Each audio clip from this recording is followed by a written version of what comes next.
Okay, Chockalingam sir இந்த கேள்வி கேட்டிருந்தார்.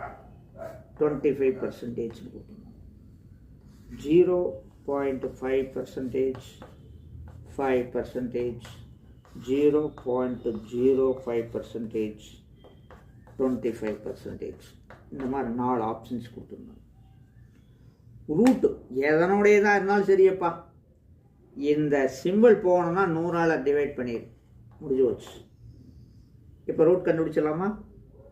நியூமரேட்டருக்கு தனியாக கண்டுபிடிச்சிருவோம், அது 5. டினாமினேட்டருக்கு 10, முடிஞ்சு போச்சா?